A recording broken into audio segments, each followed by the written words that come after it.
Hey guys, welcome back.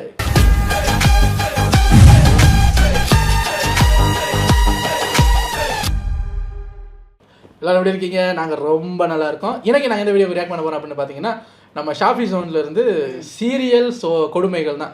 நான் இதுக்கு முன்னாடி ஒரு 2-3 வீடியோக்கு முன்னாடி ஷாஃபி ஜோன் வீடியோ ரியாக்ட் பண்ணும்போதே சொல்லியிருந்தேன். இப்போது பிக் பாஸ் முடிஞ்சிருக்கு, அடுத்தது கண்டிப்பாக நான் பார்த்த ஒரு சீனை தான் எடுத்து வருவார்னு சொன்ன மாதிரி அதை தான் எடுத்து வந்திருக்காரு. புசுப்பாவில் அந்த அம்மன் கேட்ட போட்டாங்கல்ல, உடனே தூக்கிட்டு வந்துட்டாங்க அதை. இப்போ இதுக்கு அடுத்தது எதை கொண்டு வருவார்னு சொல்லட்டா, இப்போ ஒரு சீன் வந்து ரொம்ப ட்ரெண்டிங்காக போயிட்டுருக்கு. அந்த ஒரு கிளிப்பு, இந்த பாக்கியலட்சுமி இருக்காங்கல்ல, அதில் அந்த பாக்கியாவோட பொண்ணு இருக்குமே, நம்ம விஜய் விஷாலோட கேர்ள் ஃப்ரெண்டுன்னு வருவாங்கல்ல ஒருத்தவங்க, அவங்க ஒரு டான்ஸ் காம்படிஷனில் ஆடுறாங்களாம். ஆடிட்டு வந்து அவங்க கதறாங்க வீட்டில், எனக்கு ஃபர்ஸ்ட் ப்ரைஸ் வந்திருக்க வேண்டியது 3rd ப்ரைஸ் வந்துருச்சு, என்னக்க அப்படி என்னக்க டான்ஸ் அப்படின்னு பார்த்தா ஒரு டான்ஸ் ஒன்று ஆடி இருக்காங்க. அது பீலிங்ஸ் பாட்டுக்கு. அங்கே அவங்க ஸ்டேஜில் அந்த டான்ஸ் ஆட முடியாமல் திணறும் போது கீழே இருந்து அந்த ஃபேமிலியெல்லாம், அந்த மொத்த ஃபேமிலியும் வந்துருந்து ஆடு ஆடு லட்சுமி ஆடு ஆடு ஆடு அப்படின்ட்டு அந்த படத்துல எல்லாம் காட்டுவாங்கல்ல, அங்கே ஆடும்போது இது ஏன் பொண்ணு ஆடு, ஏமா இந்த ஆட்டம் ஆடுறதுக்கு இது யாருன்னு எனக்கு தெரியாதுங்கன்ட்டு குடும்பமே ஓடி இருக்கேன். அப்படி ஒரு ஆட்டம், அந்த ஒரு ஆட்டத்துக்கு ஏன் ஃபர்ஸ்ட் ப்ரைஸ் வரவில்லை அப்படின்னு அவங்க வீட்டில் வந்து டென்ஷன் ஆகுறாங்க. ஸோ அந்த சீன் தான் ட்ரெண்டாக போகுது. அடுத்த சீரியல் கொடுமைகளில் கண்டிப்பாக அந்த சீன் வரும். இப்போ நம்ம புஷ்பா சீனை பார்ப்போம். இது ஒரு 18 minutes வீடியோங்கிறதுனால டக்குன்னு பார்த்துட்டு ரெடி. வணக்கம் my dear zonemates, welcome to Shafi zone. நான் உங்க ஷஃபி அண்ட் இன்னைக்கு நம்ம பார்க்க போறது சீரியல் கொடுமைகள். ஓ மாறுவேதா, இதுக்கு மேல உயிர் வாழக்கூடாதுன்னு ஃபேன்ல தூக்க மாட்டீங்களான்னு போயிட்டு உனக்கு ஒண்ணு ஆகாதுடா, நான் இருக்கேன்டா. உனக்கு தூக்கல வைக்கடா, ஒன்றும் ஆகாதுன்னு சொன்ன.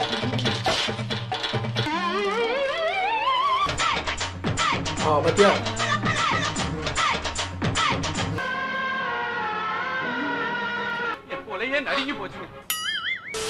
வழக்கம் போலதான் நீங்க அனுப்பிச்ச கமெண்ட்ஸை வச்சு சீரியல் நடந்த சிறப்பான சம்பவங்கள்லாம் அப்படியே பொறுக்கி எடுத்து வந்திருக்கேன். வரிசையா பாத்துருமா? அவசரப்படாம வரிசையா வாங்க, இன்னைக்கு பூரா நான் இங்கதான் இருப்பேன். ஸோ ஃபர்ஸ்டா சாவித்ரி வெங்கட்ராமன் அப்படிங்கிறவங்க கமெண்ட் பண்ணிருக்காங்க. ப்ரோ, இன்னைக்கு ஆகா கல்யாணம் சீரியல்ல ஒரு பொம்மை ரிமோட் காரை வச்சு அவங்களால என்ன செய்ய முடியுமோ அதை சிறப்பா செஞ்சு வச்சிருக்காங்க, அது கொஞ்சம் என்னன்னு பாருங்க அப்படிங்கிற மாதிரி போட்டிருக்காங்க. கடைசியில பொம்மை கார் வரைக்கும் வந்துட்டீங்களா நீங்க? உனக்காண்டி வீட்ல அண்ணன் பொம்மை காரு பொம்மை ரயிலு உட்கார்ந்து கல கல கல கலன்னு விளையாண்டுக்கிட்டு இருக்கு. அந்த பொம்மை கார்ல முன்னாடியும் பின்னாடியும் கேமரா பொருத்தப்பட்டிருக்கு. அந்த கேமரால எடுக்கப்படுற வீடியோக்கள் எல்லாம் காருக்குள்ள இருக்கிற மெமரி கார்டுல பதிவாகும். இத நீங்க பாக்கும்போது எல்லா விஷயமும் தெளிவா தெரியும். CCTV footage, drone camera footage, button camera footage, ஒளிஞ்சிருந்து மொபைல் எடுக்கிற ஃபுட்டேஜ்னு சொல்லிட்டு வகை வகையான ஃபுட்டேஜ் எல்லாம் எடுத்தது போய் இப்போ கார், அதுவும் தம்மா துண்டு பொம்மை கார்ல கேமரா வச்சு போட்டுருக்காங்க. எப்பேற்பட்ட இம்ப்ரூவ்மென்ட் பாருங்க. லைட்டா ஃபவுண்டேஷன் போட்டுருக்கீங்க.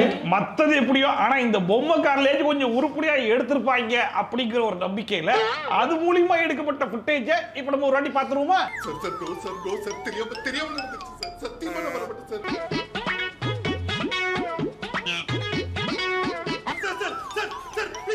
நீ இல்லனாதான் எனக்கு நிம்மதி. எப்படி எடுத்த உடனே அந்த வில்லி பேசக்கூடிய கொடூரமான டைலாக் மிஸ் ஆயிடக்கூடாதுன்ற ஒரே காரணத்துக்காக அந்த வில்லிக்கு கார்ல கேமரா இருக்குன்ற விஷயம் தெரியாட்டா கூட அந்த காரை எடுத்து வச்சு அந்த டைலாக் கொண்டு பேசுறாங்க. பாத்தீங்களா, அடிக்கிறாங்க. கார்ல காருக்கு எதுக்கு பேசுறாங்க? ஆனா அந்த வில்லி காரை எடுத்து மூஞ்சி நேரா வச்சு பேசுனது கூட பரவாயில்லடா. ஆனா அந்த குழந்தை டைலாக் பேசுதுன்ற ஒரே காரணத்துக்காக இந்த கேமரா ஆட்டோமேட்டிக்கா எஞ்சி போய் இருமா உனக்கு ஒரு க்ளோஸ் அப் ஷாட் வச்சுக்கிறேன். ஆமா, இப்படி பாக்குறேன். க்ளோஸ் அப் ஷாட்லாம் வச்சு எடுக்குதுடா. எப்பேர்ப்பட்ட கேமராடா இது? எப்படி தெரியும் இவ்வளவு மட்டியாடா நானே?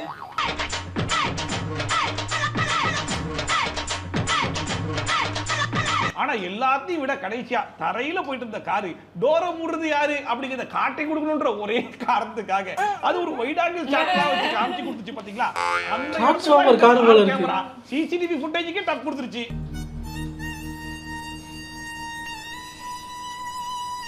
ஆனா இவங்க எதை விட்டா அந்த கேமரா விட மாட்டாங்க போல இருக்கு. சிசிடிவில ஆரம்பிச்சு கட்டல பொம்மை கார் வரைக்கும் கொண்டு வந்து நிப்பாட்டாங்க பாருங்க. இதுக்கே டென்ஷன் என்ன? எப்படி இன்னும் நீ பார்க்க வேண்டியது நிறைய இருக்கு செல்லம். அடுத்த ரிகம் அப்படிங்கிறவர் கமெண்ட் பண்ணிருக்காப்ல, ப்ரோ சந்திய ராகம் சீரியல்ல இந்த டேட்ல இந்த எபிசோட்ல போய் பாருங்க, செத்து செத்து விளையாடலாமா அப்படிங்கிற மாதிரி ஒரு காமெடி பண்ணிட்டு இருக்காங்க. ஆனா அது சீரியஸா பண்ணிருக்காங்க, கொஞ்சம் என்னன்னு பாருங்க அப்படிங்கிற மாதிரி அமைச்சிருக்காப்ல. அப்படி என்ன பண்ணிருக்காங்க? என்னப்பா சொல்ற? இது வரைக்கும் நீங்க எத்தனையோ படங்கள்ல எத்தனையோ சீரியல்கள்ல இந்த பழிவாங்குற சீனை பார்த்திருப்பீங்க. ஆனா இப்படிப்பட்ட ஒரு பழிவாங்குற சீனை நீங்க எங்கேயுமே பார்த்திருக்க முடியாது அப்படிங்கிற அளவுக்கு ஒரு சூப்பரான பிளான் ஒன்னு போட்டு பழிவாங்குறாங்க. அந்த பிளானை மட்டும் கொஞ்சம் பாருங்களேன். அந்த குடும்பத்தை பழிவாங்க நமக்கு நல்ல வாய்ப்பு கிடைச்சிருக்கு. இதை விட கூடாதுடா. அங்க வரும்போது நீ இறந்த மாதிரி நடி. நல்ல ஐடியா, கை விடுங்க. எப்படி ஆல்ரெடி மண்டையில அடிபட்டு அவன் சாவர நிலைமையில தான் கிடக்குறான். இன்னொரு 10 நிமிஷம் விட்டு அவனை செத்து போயிடுவான். அவனை போயிட்டு நீ செத்த மாதிரி நடி அப்படிங்கிற மாதிரி சொல்லிட்டு இருக்காங்க. ஏன்டா ஹாஸ்பிட்டல் கூட்டு போனா அட்லீஸ்ட் அவனை காப்பாத்தலாம். ஆனா இந்த நேரத்துல கூட செத்து போகிறவனை வச்சு பழி வாங்குறதுக்கு ஒரு பிளான். எப்பேற்பட்ட பிளான் பாருங்க. Master plan. இந்த பிளான் கூட பரவாயில்லைங்க, உன்னை நான் விட மாட்டேன்டா, எப்படியும் காப்பாத்திர வேண்டாம்னு சொல்லிட்டு என்ன பண்றாங்கன்னு பாருங்களேன். உனக்கு ஒண்ணு ஆகாதுடா, நான் இருக்கேன்டா. 10 நிமிஷம் தம் கட்டி உள்ள படுத்துக்கிறா. நான் அவங்கள எல்லாம் வெளியே துரத்திட்டு உன்னை நான் தோண்டி எடுத்துக்கிறேன். சரி, நீ படுத்துக்கோ, பாத்துக்கோ. அத்தை இப்ப வந்துரு. யாரா பாட ரெடியா? எல்லாம் ரெடியா இருக்குங்க. பணத்தை எடுத்து வைங்கடா. அவன் செத்துட்டான். பணத்தை குளிக்கல வைங்கடா.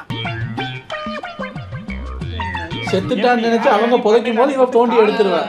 அவங்க மேல கொலைப்படி நிலைமையில இருக்கணும் கொண்டு போய் செத்த மாதிரி நடின்னு சொன்னது மட்டும் இல்லாம அவனை கொண்டு போய் ஓரமா படுக்க போட்டு அவனை ரெஸ்ட் எடுக்க விட்டுட்டு இவங்க பொறுமையா குழியெல்லாம் தோண்டி அதுக்குள்ள போட்டு புதைச்சு விட்டாங்க.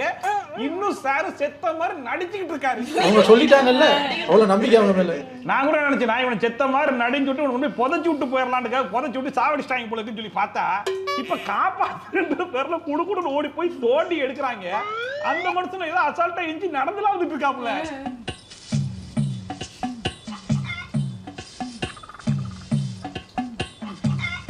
இவ்வளவு நேரத்துக்கு ஐயா உள்ள நடிச்சுக்கிட்டு இருக்காரு. பத்தியா சொன்ன மாதிரி காப்பாத்திட்டேன். அதுலயே அந்த மனுஷன் மூஞ்ச பாருங்களேன், புதைச்சி எடுத்ததுக்கான ஏதாச்சும் ஒரு அறிகுறி தெரியுதா? ஏதோ பியூட்டி பார்லருக்கு போயிட்டு ஃபேஷியல் பண்ணிட்டு வர மாதிரியே மூஞ்ச வச்சிருக்காங்க. வெளியில சொல்லிராத, அசிங்கமா ஆயிடும். It's okay. அண்ட் அடுத்த இந்திரா லட்சுமிகா அப்படிங்கிறவங்க கமெண்ட் பண்ணியிருந்தாங்க. இதை வந்து இவங்க மட்டும் கிடையாது, எக்கச்சக்கமான பேர் கமெண்ட் பண்ணியிருந்தாங்க. ஆகா கல்யாணம் சீரியல்ல இந்த டேட்ல இந்த எபிசோட்ல போய் பாருங்க, மாறுவேஷம்ன்ற பேர்ல ஒரு சிறப்பான சம்பவத்தை சிறப்பான காமெடி ஒன்று பண்ணி வச்சிருக்காங்க அப்படின்னு சொல்லிட்டு. மாறுவேஷனாலே இவங்க காமெடி தானே பண்ணுவாங்க, வாங்க பாத்துருவோம். நான் போட போற வேஷத்துக்கு உண்டான எல்லா செலவும் உங்களுக்கு தான். சார் சொல்லுங்க மேடம். வாங்கிட்டேன் சார். ஓ, நேர்ல பார்த்து தான் கிளியர் பண்ணிக்கணும். எதுக்கு இவன் நம்மள பார்த்தே ஆகணும்னு சொல்றான்? அது புருஷன் பொண்டாட்டிக்கு காசு தேவை இருக்கு அப்படிங்கிற மாதிரி தெரிஞ்சுக்கிட்டு பொண்டாட்டிக்கு தெரியாம அவர் வந்து ஹெல்ப் பண்றாப்ல. இப்ப அந்த பொண்டாட்டி என்னன்னா காசு கொடுத்தவரை நான் நேர்ல பார்க்கணும் அப்படிங்கிற மாதிரி சொல்றாங்க. ஓ, இது ஹஸ்பண்ட், உங்களுக்கு அடையாளம் தெரியல. அதனால தெரியக்கூடாதுங்கிற ஒரே காரணத்துக்காக போட்டாரு பாருங்க ஒரு மறு வேஷம். கெட்டப் சேஞ்ச் பண்ணி பார்த்தது இல்லையா?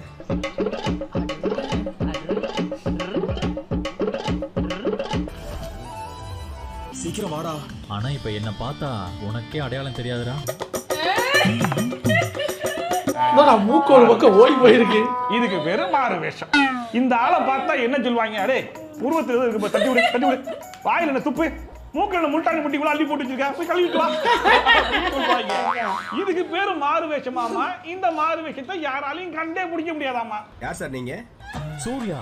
சூர்யா சாரா? அவர் எனக்கு நல்லாவே தெரியும். அவர் பேரை சொல்லி ஏமாத்துறியா? யாரியா நீ? சும்மா காணேத்ராவன. Hello sir. இதுக்கு மேல உயிர் வாழக்கூடாதுன்னு ஃபேன்ல தூக்க மாட்டீங்களான்னு போயிட்டு எப்படி அவர் புருஷன் எங்க வேலை செய்யறாருன்னு வைஃப்க்கு தெரியாது. ஒரு யாருங்கிறத கண்டுபிடிக்க முடியாத அளவுக்கு ஒரு அற்புதமான மார்வேஷத்தை போட்டுருக்காரு அப்படின்னா இது எப்பேற்பட்ட மார்வேஷம்ன்றதை நீங்களே பார்த்துக்கோங்க. என்னால முடியலடா. உங்களுக்கு ஒரு டாஸ்க் கொடுக்குறேன். நீங்க ஆகா கல்யாணம் சீரியல்ல பல வருஷம் பார்க்கக்கூடிய ஆட்களாவே இருந்தாலும் இவர் இந்த மூஞ்சி கொண்டு இந்த மனிதர் யாருங்கிறத முடிஞ்ச கமெண்ட் பண்ணுங்க பார்ப்போம். ஒரு ஆரியான்னு நினைக்கிறேன், சூர்யா கிடையாது. எவ்வளவு நேச்சர் தெரியுமா?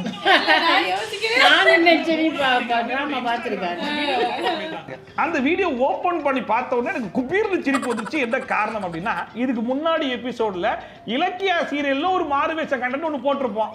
அதை முதல்ல பார்த்திருக்கேன். அவங்க கண்டுபிடிக்க முடியாத மாதிரி ஒரு வேஷத்தை போட போறோம். பாத்துட்டீங்களா? சரி, ஓகே, இத மைண்ட்ல வச்சுக்கோங்க. இப்போ இந்த வீடியோ உங்களுக்கு அதே மாதிரி குபீர் சிரிப்பு வரதுக்கு வாய்ப்பு இருக்கலாம். சிரிங்க சிரிங்க சந்தோஷமா இருங்க. எதுக்காக அந்த பாவி என் வாழ்க்கைக்குள்ள வரணும்? எதுக்காக இந்த குழந்தை என் வயித்துல வளரணும்? என்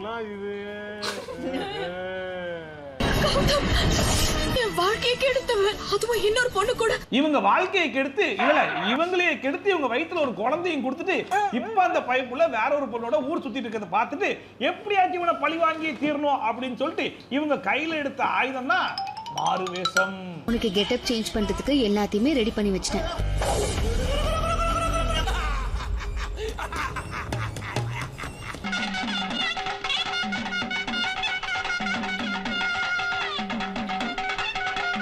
இந்த கெட்டப் சேஞ்ச இப்படி பண்றத காட்டுறாங்க பாத்தீங்களா, அதான் கடுப்பா இருக்கு. மாறு வேஷத்துக்கு மேக்கப் போட சொன்னா ஏதோ கல்யாண பொண்ணுக்கு மேக்கப் போடுற மாதிரி நல்லா காஜல், லிப்ஸ்டிக், ஃபவுண்டேஷன் சொல்லிட்டு எல்லாத்தையும் எடுத்து பூச்சிக்கிட்டு இருக்காங்க.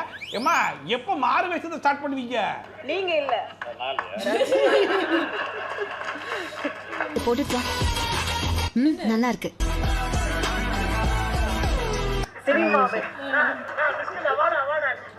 கௌதம் உன்னை இந்த கெட்டப்ல பார்த்தானா நீதான் சிந்துன்னு அடையாளம் கண்டுபிடிக்க முடியாது. பாத்தீங்களா, அதே மாதிரியான ஒரு டோப்பா, எக்ஸ்ட்ரா ஒரு கண்ணுல கண்ணாடி, இவ்வளவு தான் மாறு வேஷமாமா. இப்போ இந்த டோப்பா மாட்டிட்டு போனா அது நமக்கே அடையாளம் தெரியாதுன்னு பேர் போடுறாங்க சைடுல நிக்கிதாவா. எங்களுக்கு தெரியல. பொண்ணு மேல இல்ல, அந்த மண்டையில மாட்டிருக்க அந்த டோப்பா மேலதான் இருக்கு போல இருக்கு. எந்த அளவுக்கு நம்மளே முட்டாங்க பேர் போடுறாங்க பாருங்க, அதான் கடுப்பா இருக்கு. இலக்கிய சீரியலையும் மாறு வேஷம்ங்கற பேர்ல டோப்பா எடுத்து மாட்டினது மட்டும் இல்லாம வாய்ஸ் மாடுலேஷன்ங்கற பேர்ல ஒன்னு பண்ணி வச்சிருப்பாங்க. என் பேரு தன்யா மேடம், நான் ஒரு பணக்கார வீட்டு மருமக. அதே வாய்ஸ் மாடுலேஷன் தான் இங்க மேடமும் ஃபாலோ பண்ணிருக்காங்க. நான் ஒருத்தருக்கு கமிட்மெண்ட் கொடுத்தா 100% அதுக்கு உண்மையா இருப்பேன். என் பேரு தன்யா மேடம், நான் ஒரு பணக்கார வீட்டு மருமக. எப்படி சேம் பட் டிஃபரண்ட் அப்படிங்கிற மாதிரி கிட்டத்தட்ட ரெண்டுமே ஒரே மாதிரி இருக்குதா? இதுக்கப்புறம் மாறு வேஷம் அப்படின்னாலே நம்மளே பிக்ஸ் ஆயிடணும் போல இருக்கு. மண்டையில ஒரு டொப்பா, கண்ணுல ஒரு கண்ணாடி, வாய்ஸ்ல ஒரு மாடுலேஷன், அவ்வளவுதான் மாறு வேஷம் அப்படிங்கிற மாதிரி.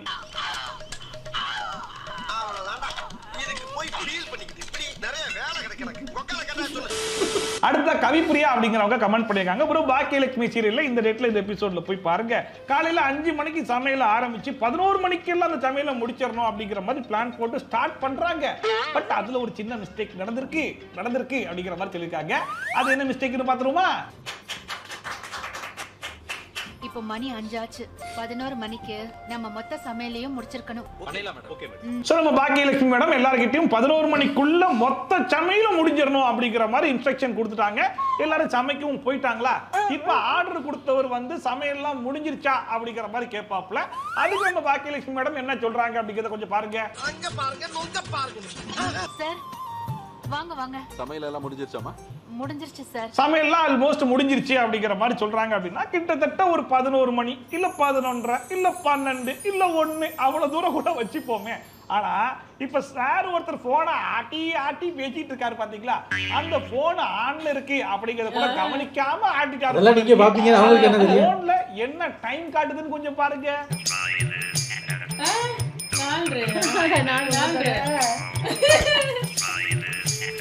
ஒரு சிறு தவறு நடந்து விட்டது. எல்லாத்தையும் பக்காவா பிளான் பண்ணிட்டு மண்டை மேல இருக்கிற கொண்டைய மறந்துட்டோமேடா அப்படிங்கிற மாதிரி 11 மணிக்குள்ள சமையல முடிக்கணும்னு சொல்லிட்டு 11 மணிக்குள்ள முடிஞ்சிருச்சா கேட்கும்போது ஆமான்னு சொல்லிட்டு கடைசி. உங்களுக்கு பாக்கியலட்சுமியோட குக்கிங் ஸ்கில் மேல நம்பிக்கை இல்லை.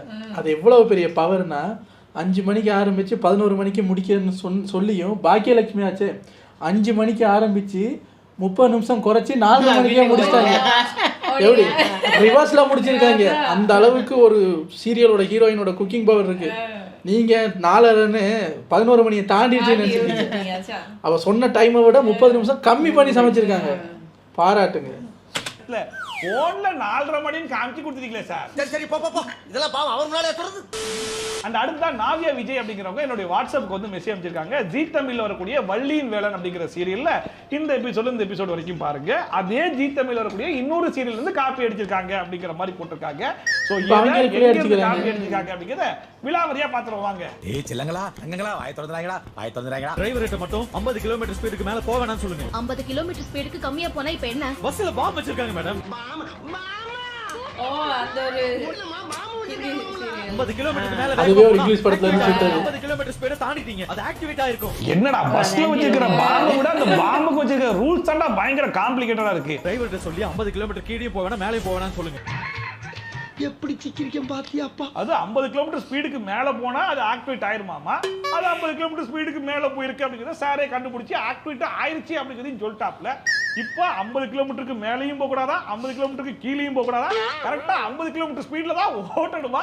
அப்படி ஓட்டினா மட்டும்தான் பாம் வெடிக்காம இருக்குன்னு சொல்லி பேசிக்கிட்டு இருக்கும் போதே அது என்ன ஸ்பீட்ல போயிட்டு இருக்குன்னு யாருக்குடா தெரியும்?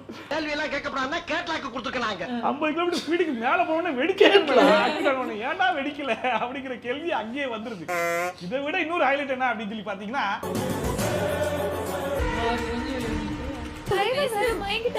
நம்ம டிரைவருக்கு ஹார்ட் அட்டாக் வந்துருது. ஹார்ட் அட்டாக் வந்த உடனே சரி ஓகே எந்திரிப்பா அப்படின்னு சொல்லி அந்த ஆளை அப்படியே அலாக்கா தூக்கி வெளியே எடுத்து போட்டு அதுக்கப்புறம் இன்னொரு ஆள் போய் உட்கார்ந்து ஓட்டுறாங்களாமா. அது வரைக்கும் அந்த பஸ் பாருங்க கரெக்டா 50 கிலோமீட்டர் ஸ்பீட்லயே வந்து மெயின்டைன் பண்ணி ஓட்டிட்டு இருக்கு. யாராவது மொட்டை அடிச்சிட்டு வந்தா டிரைவர் மாறுற வரைக்கும் எப்பேற்பட்ட பஸ் பாருங்க. அதுக்கப்புறம் அந்த பஸ்ஸை யாரு ஓட்டுறான்னு சொல்லி பாத்தீங்கன்னா ஹீரோயின் வந்து ஓட்டிட்டு இருக்காங்க. சிங்க பெண்ணே பஸ் ஓட்டுறதுலாம் அவ்வளவு சாதாரண விஷயமாயி போச்சா என்ன ஏதுன்னு ஒண்ணும் புரிய மாட்டுது. திடீர்னு ஒருத்தருக்கு ஹார்ட் அட்டாக் வந்து எந்திரி நான் ஓட்டுறேன்னு சொல்லி உட்காந்து ஓட்டுறீங்கன்னா என்னடா அதுவும் குண்டு வச்ச பஸ். சீரியஸா இருந்தாலும் ஒரு லாஜிக் வேணாமாடா. பஸ் யார் ஓட்டுறா? வள்ளி தானே ஓடுறா. மச்சான் கொஞ்சம் சொதப்பிட்டமோ? கொஞ்சம் இல்ல டோட்டலாவே சொதப்பிட்டோம். இதை விட என்னன்னா சரி ரன்னிங்ல கூட 50 கிலோமீட்டர் ஸ்பீட்ல ஓட்டிடுவாங்கன்னு வைங்க. திடீர்னு சிக்னல் போட்டாங்க முன்னாடி ஒரு 5-6 வண்டி நிக்குது. அப்ப எப்படா ஓட்டுவீங்க? என்னடா இதெல்லாம். இப்ப அந்த ஹீரோ பாப்பற வண்டி யாரு ஓட்டுறா? வள்ளிங்க. ஐயோ இதுக்கு போவே பரவாயில்லையே, அவளை யாராவது காப்பாத்தணுமே. இப்ப ஐயோ கடவுளே கடவுளே அவர் யோசிப்பாரு. இதெல்லாம் கேட்டா ஏன்னா ஜீனியில போய் லாஜிக் பாக்குற லாஜிக் எப்படா பாக்குறேன்னு சொல்லி கேட்பாங்க. இப்ப இந்த ஜீனியாஜி நீங்க சொந்தமா கண்டுபிடிச்சி எடுத்து வந்திருக்காங்களா அப்படின்னு சொல்லி பார்த்தா அதுவும் கிடையாது. இதுக்கு முன்னாடியே நானே வருவேன் அப்படிங்கிற ஒரு சீரியல், அதாவது மோகலையா மோகலையான்னு ஒரு கால் வந்து கதறிட்டு இருப்பாங்க பாருங்க. அந்த சீரியல்ல நம்ம ஹீரோயின் உட்கார்ந்து பஸ் ஓட்டிட்டு இருப்பாங்க. இத்தனைக்கு அந்த ஹீரோயின் சைக்கிள் ஓட்டி கூட ஹீரோ பார்த்தது கிடையாதாமா. ஆனா அவங்க உட்கார்ந்து பஸ் ஓட்டிட்டு இருப்பாங்க நம்ம ஹீரோயின் மாதிரியே. பஸ்ல பாம் இருக்கு. ஒருவேளை பஸ்ஸோட வேகம் 60க்கு கீழே போச்சுன்னா பாம் வெடிச்சு 60 இங்க 50.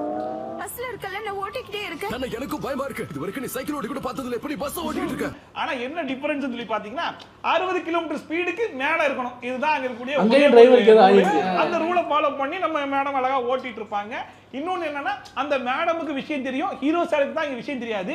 இங்க ஹீரோ சாருக்கு விஷயம் தெரியும், ஹீரோயினுக்கு தான் விஷயம் தெரியாதுன்ற மாதிரி பல டிஃபரன்ஸை வச்சு முடிச்சிருக்காங்க. 50 கிலோமீட்டருக்கு மேல வேகமா போனா ஆக்டிவேட் ஆயிடும். பஸ்ஸோட வேகம் 60க்கு கீழே போச்சுன்னா பாம் வெடிச்சிருமோ ஐயா. சபாஸ் மாப்பிள்ள சபாஸ். என்ன மாமா? இப்ப இதுல பாவம் யாருன்னு சொல்லி கேட்டீங்கன்னா அந்த பஸ்ஸுக்குள்ள மாட்டி இருக்கிற ஆட்கள் கிடையாது, அந்த பஸ்ஸும் கிடையாது, ஹீரோ சாரும் கிடையாது, பார்த்துக்கிட்டு இருக்க நம்மளும் கிடையாது, பாவுதான்.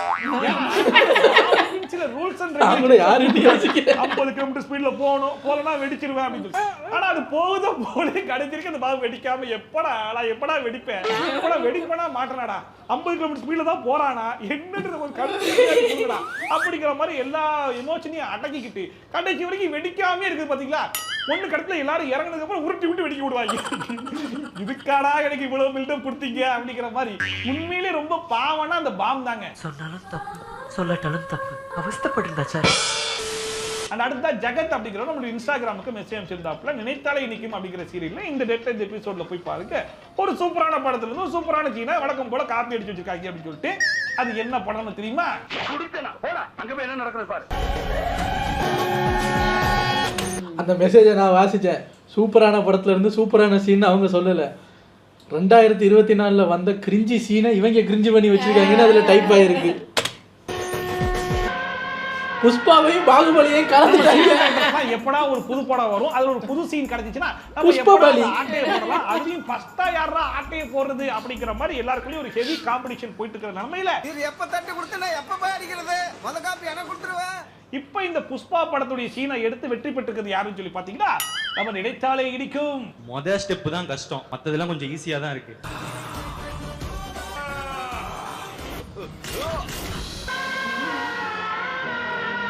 என்ன புஷ்பானா ஃப்ளவர் நினைச்சியடா பயிருடா அப்படிங்கிற டயலாக் மட்டும் தான் எடுக்கல, மத்தபடி எல்லாத்தையும் சிறப்பா எடுத்திருக்காங்க. என்ன ரொம்ப புகழாதீங்க சார். சோ ஃபைனலா சதீஷ் தமிழ் ஃபேன் அப்படிங்கிறவர் கமெண்ட் பண்ணியிருந்தாப்புல ஜி தமிழ்ல வரக்கூடிய மாரி சீரியல்ல இந்த டேட்ல இந்த எபிசோட்ல போய் பாருங்க, ஒரு சூப்பரான படத்தை எடுத்து அப்படியே கொஞ்சம் கூட விட்டு வைக்காம ஈயடிச்சாங்க காப்பியா அடிச்சு வச்சிருக்காங்க அப்படிங்கிற மாதிரி போட்டிருக்காப்புல. என்ன படம்னு பாத்துருவோமா? யமதர்மராஜா உன்னோட உயிரை எடுத்து விட்டார். நான் இறந்துட்டேனா? ஆமாம். அதிசயப்படுறீங்க. இந்த பெண்ணின் ஆயுள் கணக்கை சரியாக பார்த்து சொல். ஒரு சிறு தவறு நடந்து விட்டது. ஆளை கண்ணாடியெல்லாம் போட்டிருக்கீங்க. இது என்ன படங்கிறத நான் சொல்லி தான் உங்களுக்கு தெரியணுன்ற அவசியம் கண்டிப்பா இருக்காதுன்னு நினைக்கிறேன். ஒருவேளை ஒரு சில பேருக்கு அது என்ன படம்ன்றது தெரியலனா இத பார்த்து தெரிஞ்சுக்கோங்க. அநியாயமா கொண்டுட்டீங்களே. நான் இறந்துட்டேனா? சித்ரகுப்தா, இந்த இளைஞனின் கணக்கை விளக்கி சொல். சித்ரகுப்தா, இந்த பெண்ணின் ஆயுள் கணக்கை சரியாக பார்த்து சொல். ஒரு சிறு தவறு நடந்து விட்டது. ஒரு சிறு தவறு நடந்து விட்டது. உனது ஜீவனை உன் சரீரத்தில் சேர்க்க ஏற்பாடு செய்கிறேன். மீண்டும் உன் உடலுக்குள் சென்று உன் குழந்தையையும் கணவனையும் காப்பாற்று. அது எஃபோர்ட்ல நிறைய போடுறாங்க. ஆனா மேக்கிங்ல போடுற எஃபோர்ட்டா கொஞ்சம் ஸ்கிரிப்ட்ல போட்டா கொஞ்சம் நல்லா இருக்குமே அப்படிங்கிற மாதிரி அப்படியே அதே படத்தை எடுத்து சீரியல்ல ஓட்டுறதுக்கு அந்த படத்தையும் நாங்க பார்த்துட்டு ரைட்ஸ் வாங்கிட்டாங்க. கிளம்பிர வேண்டியதான். சாலதான் இன்னைக்கு வீடியோஸ் இன்னைக்கு இந்த சீரியல் குடும்பங்களை பார்த்து கொஞ்சமா என்ஜாய் பண்ணிருப்பீங்க நம்புறேன். ஒருவேளை நீங்க என்ஜாய் பண்ணிருந்தா அதை மறக்காம கமெண்ட் செக்ஷன்ல போட்டு விடுங்க. கைஸ், நான் எதிர்பார்த்த சீனை சின்னதா வச்சிருக்கீங்க. நான் எதிர்பார்த்ததே அந்த புஷ்பா சீனை தானே. அதுல ஒரு நடராஜர் சிலையை தூக்குறாரு, தலையை திருப்புறாரு, அவ்வளவுதான். சரி, பரவாயில்ல. இப்போ இதை தாண்டி நான் எதிர்பார்த்துட்டு இருக்கிறது வந்து பாக்கியலட்சுமியோட குழந்தையோட டான்ஸ். அது நீ டிக்டாக் பக்கம் அந்த இன்ஸ்டாகிராம் பக்கம் போனீங்கன்னா வரும். அவங்க அப்படி அழுதுகிட்டே ஆடிக்கிட்டு இருப்பாங்க. எது ஃபீலிங்ஸ் பாட்டுக்கு பரதநாட்டிய ட்ரெஸ் இருக்குல்ல, அதை போட்டுக்கிட்டு ஆடிக்கிட்டு இருப்பாங்க. ஸோ நிறைய பேர் ஆல்ரெடி இந்த சீன் பார்த்துருப்பீங்க. நான் ஈகராக வெயிட் பண்ணுறேன் அதுக்கான பேக் ஸ்டோரி தெரிஞ்சுக்கிறதுக்கு. ஷாபி ஜோன் வரட்டும், பார்க்கலாம். உங்களை அடுத்த வீடியோவில் வந்து சந்திக்கிறேன். Take care.